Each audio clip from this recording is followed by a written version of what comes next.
Every day I come in, there's always butterflies.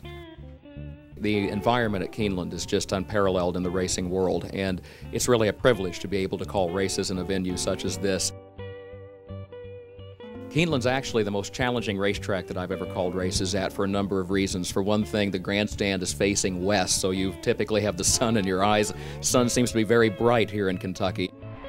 You've got two different finish lines here depending on the length of the race, so you always have to keep that in the back of your mind where the race is going to end. And I have miscalled the finish here before, at least on one occasion. Pronunciation is a big part too. You get horses that come through this meet a lot of times from foreign countries with names from foreign languages, so all of that adds up to make for a lot of pressure at times. I think it's a good thing to at least be your own toughest critic, and it's also important to be open to constructive criticism. I got a phone call here a couple of years ago from jockey Kurt Becker, and he called up from the jockey's room, and he was very diplomatic in the way he said it, but he said, you know, he said, just a suggestion. He said, sometimes if a horse makes a nice move down the stretch, if it's a well-timed ride, he said, don't be afraid to throw in the name of the jockey. He said, we appreciate that. So I took it to heart, and I try to do that when I can. Very good. Thank you. Bye. The big part of this job is the memorization.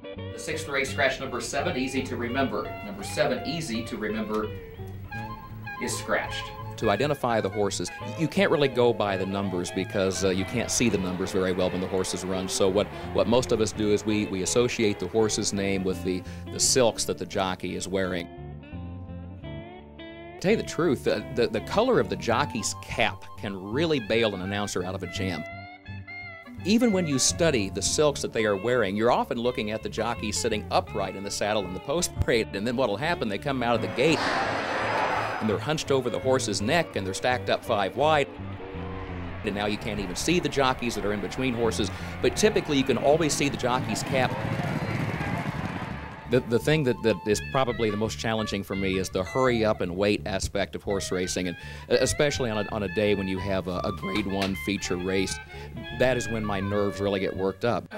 The feature race typically will get so much media exposure, whether it's through an outlet such as TVG or if a cable network such as ESPN is in town, the local media in Lexington, and I'm grateful for the fact that the media gives tremendous coverage to the race meet, but it also adds pressure to me when those stretch calls get replayed at night on the sports wrap-up. So that's always in the back of my mind. Please, please, Lord, don't let me make a mistake on this one. Fights on toward the rail, but 4th, Wine and Dine has the lead. Wine and Dine under jockey Kurt Becker wins it by some 2 lengths. A 4-way photo for the runner-up spot. I've always said that this is the job of all the jobs that I do. This job is the one that brings the most pressure upon me.